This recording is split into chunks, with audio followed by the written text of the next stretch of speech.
All right, man. Good morning to you, beautiful black people.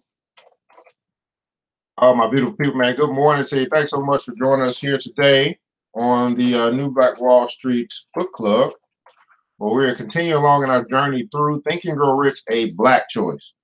That's right. I'm just getting things finally finishing set up, and we will get this show on the road. We are broadcasting live this morning across Facebook, Instagram, YouTube, and then also our podcast, which you can find at NBWS Book Club across all platforms. That'll be iTunes, Google, Stitcher, Spotify. So you can check us out on podcast too if you really like what we're doing and you want to catch the audio version at any point in time throughout your day, throughout your week. Good morning to you. While you guys are connecting, go and let us know where you are connecting from, what city, what state. Got a couple places to share. Then we will get this show on the road. New Black Wall Street Book Club, Reading Rainbow 2.0 with a purpose. Good morning to you, by the way. This is a beautiful Sunday, January 20th, 2019, 20 days into the new year. And we are still rocking and rolling and making stuff happen. So thanks so much for being a part of this journey with us as we are focusing on personal development. Again, our text today will be coming from Think and Grow Rich, a Black Choice. And then also we have our daily motivation and our affirmation. So we will do that as well. It's time to get this show on the road, though, guys. New Black Wall Street Book Club. Mr. DJ, hit the music. New Black Wall Street Book Club. Evan Jefferson, brother, much love. Educating, elevating, because in knowledge is the power and we'll never give it up. Literature's for the masses. Where to put your money down, now how to watch your assets. Yeah, uplifting others is a passion. My brother Evan, he will turn it into action. New Black Wall Street Book Club. You should come read with us. Yeah, we comprehend and discuss. We all just come together, there's no limit for us. Here comes your host, New Black Wall Street. Evan, take it away. New Black Wall Street Book Club. All right, my beautiful people, and thanks so much for joining us here today on the New Black Wall Street Book Club, Reading Rainbow 2.0 with a purpose. And our purpose is going to be, obviously, we continue along in our personal development session. I'm your host, ERGJ, your certified financial educator, CEO of ERGJ Enterprises, ERGJ Black Bazaar, and international best-selling author of the book, The Black Billionaires Club. It's a study of Black wealth. It's a study of the 12 richest Black people in the world today and how they built their wealth. And I just believe that if you want to be wealthy, you and I, we want to be wealthy, we should study wealthy people. Well, we have an opportunity to do that by getting the Black Billionaires Club. But not only that, guys, not only is it a book, but it is actually a club. It's a club of people, of brothers and sisters who are serious about success this year. And we study billionaires, learn from them, and we mimic their ways. And so you have an opportunity to join that club as well, where we focus on personal development, business development, for a little bit of financial literacy, and then also investment education. So we want to fix our mind, right? So then we can fix our business. So then we can fix our money, and then we can make our money work harder for us than we work for it. Real simple, 4 little principles to what we do. Well, you can choose to join that club by simply going to theblackbillionairesclub.com, theblackbillionairesclub.com, and join the BBC. Well, guys, today's episode is sponsored by ERGJ Black Bazaar. That's right, ERGJ Black Bazaar, the Afrocentric Marketplace. And at the Black Bazaar, they do have some journals for you to be able to pick up. This one here is a Walk in Faith journal. The Afrocentric journals that have obviously designs from our Black artists. You can pick this up for this cloth-bound journal for $20. Just simply go to www.ergjblackbazaar.com. Well, guys, we're going to get right to what we want to discuss today here on the New Black Wall Street Book Club. Everybody put it on NBWS. That's right, NBWS, New Black Wall Street. And we're going to start with our daily motivation for African-American success. Our daily motivation for African-American success. So anytime we come on board, we're going to pick up on the day, and it's a daily thing. So today's January 20th, 2019, and our passage of the day is titled A Dime a Dozen. A Dime a Dozen. Booker T. Washington, and I quote, excellence is to do a common thing in an uncommon way. Everybody putting down so uncommon. Excellence is to do a common thing in an uncommon way. Excellence is to do a common thing in an uncommon way. Here's our passage. There's so much talk about excellence today. Ours is a society obsessed with excellence. Are you striving to be your best? Are you committed to excellence, or are you average? Though each of us is average in different areas of our lives, how great is it to be excellent? Make no mistake about it. We can all be excellent. Successful individuals like the famed educator Booker T. Washington encourage us to do our best. Success may involve talent, explained the celebrated choreographer Alvin Ailey, but excellence involves you. Success may involve talent, but excellence involves you. If we're to move ahead as a people, warned former United States Congresswoman Shirley Chisholm, we must strive for the highest standards. Achievers know the difference between average and excellence. Excellence means standing up to life, living your life for a greater cause than yourself, so future generations will know that you played a role. The successful are remembered for their contributions, and the failures are remembered because they tried. But the average are just forgotten. The successful are remembered for their contributions. The failures are remembered because they tried. But the average are just forgotten. Strive to make excellence your standard. A commitment to excellence is the antidote to mediocrity. You need only to stand up and choose personal excellence. This act alone will guarantee your success. You need only stand up and choose personal excellence. This act alone will guarantee your success. And here's our affirmation for today, guys. I will strive for and accept nothing less than excellence. I will strive for and accept nothing less than excellence. That's your daily motivation for African American success here this morning. That's your daily motivation for African American success this morning. Hope you got something out of that. Now we're getting right into our main text today, and we are going to be finishing up. Today is going to be end of chapter 4, by the way, as we're going through Think and Grow Rich, A Black Choice. Think and Grow Rich, A Black Choice by Dennis Kimbro and Napolean Hill. It's a guide to success for Black Americans. Black Enterprise has recommended this book, says that this book should be required reading for all African Americans, truly committed to the pursuit of happiness and fulfillment. Think and Grow Rich, A Black Choice. Everybody put in the console choice. It's a choice. Think and Grow Rich, A Black Choice. It's a choice. So we're in chapter 4, which is faith, the prerequisite to power. We'll be finishing this up today. Let's read. You must make the first move. There's a legend of a woman who was lost in the desert, dying of thirst. Of a man, I'm sorry. He dragged himself on until he came to an abandoned house. Outside of the dilapidated, windowless, weather-beaten shack was a pump. Water at last, he thought. He stumbled forward and began pumping furiously, but nothing came out of the well. As his heart raced, he noticed a small jug with a cork at the top and a note scribbled on the side. You have to prime the pump with water, my friend. P.S. and fill the jug again before you leave. He pulled out the cork and saw that the jug was full of water. He weighed his options. Should he pour the water down the pump? What if it didn't work? All of the water would be gone. If he drank the water from a jug, he could be sure he wouldn't die of thirst. But to pour it down the rusty pump on the flimsy instructions written on the outside of the jug. Sweating profusely, he listened to his heart. Everybody put in console, listen to your heart. He listened to his heart and chose the risky decision.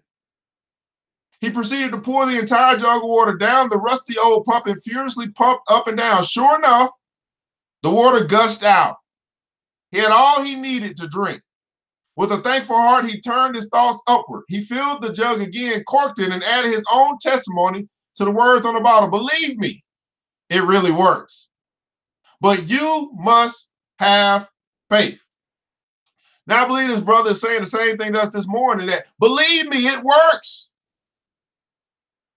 But you must have faith. Believe me, it works. Now, I want you to think about the things that you have been trying desperately to make come to pass, or you've been working on, and you're maybe starting to lose a little hope or faith. Believe me, it works. But you must have faith. Maybe you stop listening to your heart. Believe me, it works. But you must have faith. The people who really succeed are those who dare to risk, who challenge the status quo and push themselves beyond their normal limits. No person ever fully discovers and develops all the potential within himself until he expresses his faith. Believe me, it really works. But you must have faith. How one woman tapped the power within. How one woman tapped the power within. This is why I really love this book, because it shares some historical context to the things that we're discussing and talking about. And of course, we'll go deeper on Tuesday night. So if you're saying, hey, you're getting a little bit of knowledge, but you want to go deep, you want to learn to apply this to your life, again, join the Black Billionaires Club, and you'll be able to connect with us on Tuesday evening when we have our personal development mastermind meeting. As a fitting climax to this chapter, study the story of a woman who carefully took stock of her abilities and circumstances, and who took matters into her own hands. Take matters into your own hands and shape the glorious future. Explore her secret of success. Look deeply into every word. If you can do this, if you can lay your finger on the key principle that took her to the top in her profession, you can equal her achievements in almost any calling for which you are suited. My grandmother epitomized a person who constantly searched inside for strength, says Barbara Gardner Proctor. Though she was deeply religious, she never asked the Lord to do anything she could do herself. She never asked the Lord to do anything that she could do herself. And she taught me many values, foremost of which was to simply keep the faith. Everybody put them down, so keep the faith. Simply keep the faith. You got a little faith, keep the faith. Barbara Gardner Proctor was born in a forgotten small North Carolina town choked with poverty. The house where she lived had neither running water nor electricity. She never knew her father. Her mother, whose sights were focused elsewhere, left the raising of her child to her mother, Barbara's grandmother, a dynamic woman with a strong but tender hand. Coralie Baxter would share her years of wisdom with her granddaughter. She was loving and affectionate. Beyond that, she was strong-willed and courageous, says Proctor. She had plenty of dignity, pride, and was inner-directed. My grandmother never misunderstood or misjudged me. But most important, under her influence, I learned what unfavorable circumstances, for the most part, are temporary. And they can be changed simply by keeping the faith. No, she said that she learned that unfavorable circumstances, for the most part, are temporary. And they can be changed. Circumstances can be changed simply by keeping the faith. Adhering to her grandmother's wisdom, Barbara Proctor would change her life. And her grandmother, Barbara, had a most enthusiastic champion who would urge her to attempt great things. Miss Baxter's beliefs in personal excellence caused her granddaughter to view her life and surroundings in an entirely different light. Always an excellent student, Barbara received a scholarship to small Talladega College in Alabama, where she majored in both English and psychology. Through hard work and determination, she graduated in 3 years. Because she had a head start on her future, campus life seemed snail-paced compared to the lure of the big city. So she packed her belongings, bid her classmates farewell, and headed for Chicago, where she searched for opportunities. Her search did not come easy. Barbara would spend the next 3 years careening from job to job, from freelance writer to disc jockey to Girl Friday, looking for anything to hold her interest and give way to a career. How many guys have been in that situation? Going from job to job, trying to find something that will hold your interest for a career. Man, I don't know about you, but I've had plenty of jobs. Job to job to job, trying to find something that will hold my attention or keep my interest and give way to a career. Now, think about this for a second. There are plenty of us who have a job but don't have a career. We got a job, it's putting some money into the storehouse, it's paying the bills, but we still don't have a career. What's the big thing in that word, career? Care. We don't really care about that job. It's not something we're saying, man, we're going to be here for the rest of our days. We're going to be in this industry for the rest of our day. We just got a job. Man, but what is it like to find a career? Something that you can do for the rest of your life. And it's not contingent upon who hires you or who contracts with you, because this is what you do and you care about it. How many teachers do we have in the school system who will just have a job, but they don't really care about teaching? How many police officers do we have who just have a job, but they don't care about justice? Got a job, but you don't care. Don't have a career.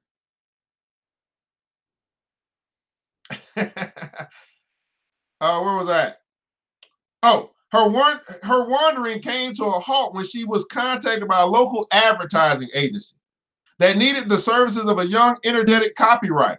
Barbara knew very little about advertising, but she was willing to give it a try. Everybody put it on, so give it a try. She knew very little, but she was willing to give it a try.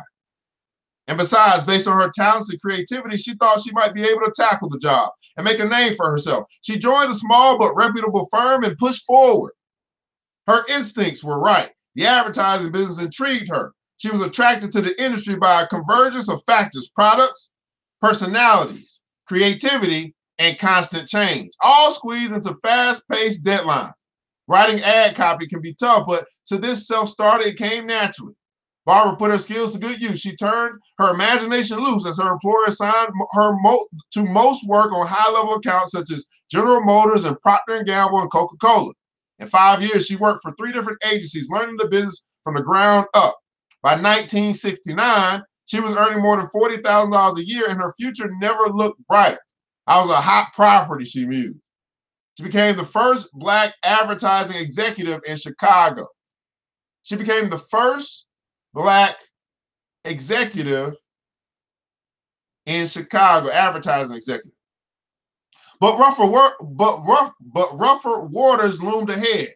It was the 1970s, a time of increasing social consciousness and awareness. Everything and everybody appeared to be making a statement. Advertising became receptive to the images of the day, and Barbara Proctor seemed especially in tune with the times. Uneasy with the long-term impact of her company's ads, she refused to work on several socially unpopular ad campaigns and was charged with insubordination. How many guys have been on a job and it was something that they wanted to do that just didn't work out with your morals and your ethics? And you just said, I can't do that. And she was charged with insubordination. Now, think about this. Our parents might tell us, do it anyway, right? Like, do what your boss, do what the authorities, this is what we kind of been trained to do, what they tell you to do anyway, even if it goes against your morals and your ethics. Barbara said, no, can't do it. I ain't going to be able to do that one. No, I can't help you, brother. You're going to have to find somebody else. Regrettably, one thing led to another, and she was eventually fired. So she went from hot property, right, the first Black advertising executive in Chicago, to the social climate changing and not wanting to submit to authority doing things that went against her beliefs, and she got fired. How many guys done had that happen to you? Out of work and with few options for the future, she began to question her life's direction. Her grandmother's teaching began to cross her mind as she looked for another career. After months of soul searching, Barbara came to realization many entrepreneurs have. There's room for only one dream in any organization. And from this moment on, that dream will be mine. So she went from saying, you know what, all this time I've been helping to build somebody else's dream. Now it's time to build my dream. Now she's at this point when she is fired, when she don't have a job, where she's searching for some direction. She's soul searching. And she comes to the realization that, man, I can't go back to working for somebody else and helping them build their dream. I got to work on building my dream. How many have been in that position? I have. How many guys have been in that position? We like, man, I could go and I keep filling out job applications and going on interviews, but this God telling me something else, right? Man, I can feel that. She desperately wanted to be her own boss. Having mastered her trade, Barbara was convinced that the time was right for an ad agency that addressed the needs of the Black consumer. She studied and spent the spending habits of Black Americans and knew that manufacturers could not afford to overlook this expanding market. Black consumers are different than white consumers, she explained. They have different tastes, different preferences, and much more brand loyalty. With proposals in hand, Barbara presented her ideas to the top ad agencies in Chicago, but received no takers. Unemployed and with dwindling funds, she decided to start her own firm. Now, how in the world did you make a decision like that, Barbara? You're unemployed and your money's running low. But she decided to start her own thing anyway. And I'm trying to tell you, man, if Barbara did this back in 1970, I'd be like, when I read stuff like this, I'd be like, what's my excuse? Oh, I could be unemployed, but really she's not unemployed because she got a dream, but she is unemployed. Funds are getting low, almost broke. How many guys been there? Just over broke. But she decided I'm gonna start my firm anyway. Why? Because she was listening to her heart. Everybody put a console, listen to my heart. She was listening to her heart. And she's willing to give it a try. And she's gonna keep the faith. Go on, Barbara. Go on, do your thing, girl. She approached area banks and similar lending institutions, but encountered only more frustration. Her difficulties increased as potential money sources closed their doors while creditors closed in. Now the creditors are calling. She broke. Down to a few dollars, she sat numb and motionless in her Chicago apartment, fearing the worst. Emotionally spent, she asked for divine guidance. Uh-oh, there we go. There we go, Barbara. Seek and you will find. Ask and you shall receive. Uh-oh. Now she's at a point, she's been unemployed. She decided to start her own business, but she can't get capital or funding. Creditors are calling. She's no longer just over broke. Now she's broke, and she finally gets to herself, and she asks for divine guidance.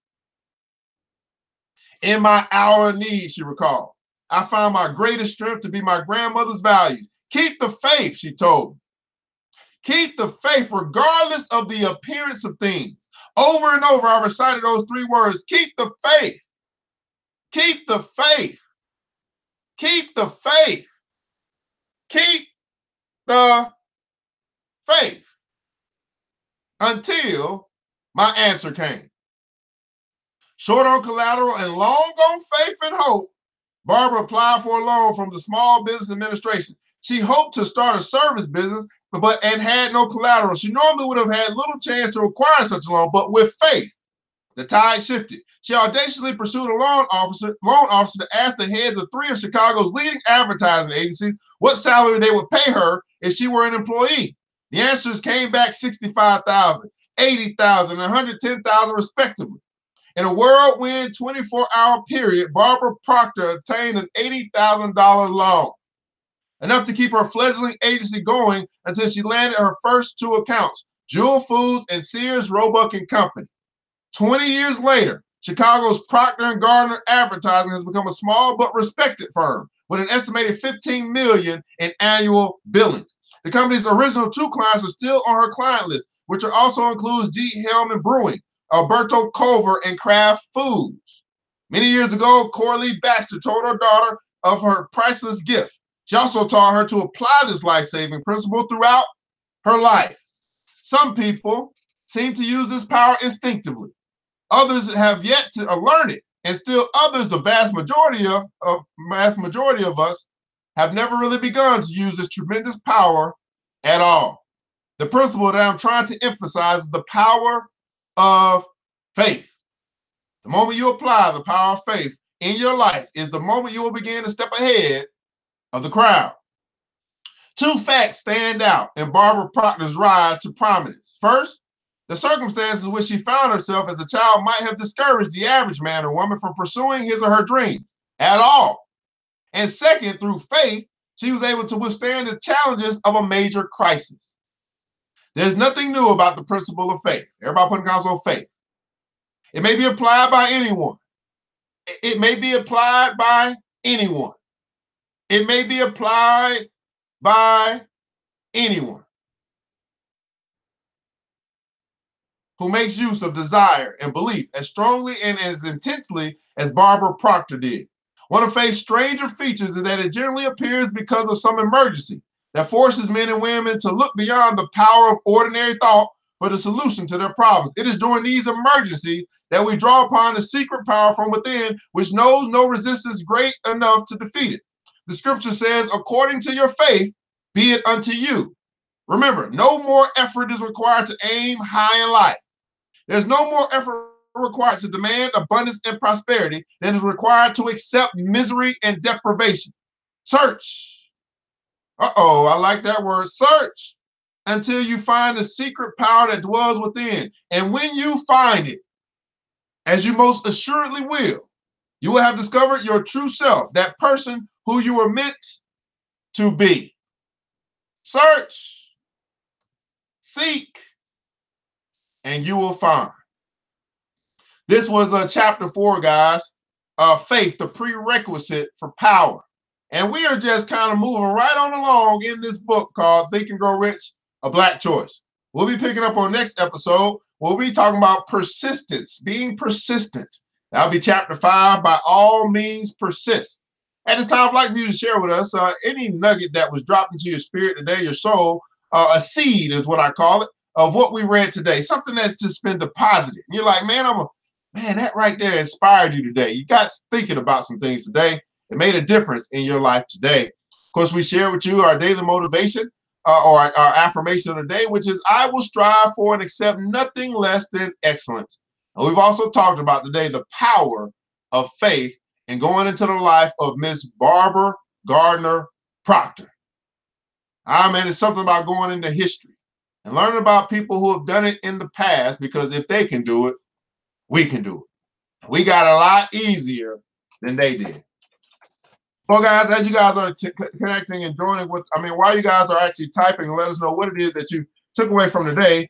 Let's leave a few things with you, and then we'll get up out of here today. First of all, I want to say, I want to invite you to the Black Billionaires Club. You can join the club and be a part of not only this book club, but then also get you some financial literacy, learn about money, and then also investment education, learn how to make your money work harder for you than you work for it, all for $10 a month. You can decide to join today. Here's the deal. What I learned, and it's very simple, and we learned it from the good book itself, is that, people hear an opportunity, but only a few people take advantage of it. And hopefully you're a person that takes advantage of it. Stop wishing, stop wanting, stop just simply hoping, and do something, right? Take control. You have an opportunity to do that. But here's the cool thing. You don't have to do it by yourself.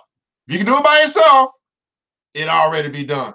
Well, this is personal development, guys, where we're really teaching you that it's simply this, is that if you fix your mind, you take control of your mind, you control what you can control, which is yourself, your attitude, your perspective, things like that, then you can change your life. You can change circumstances. You can change. Well, guess what? In order for things to change for you,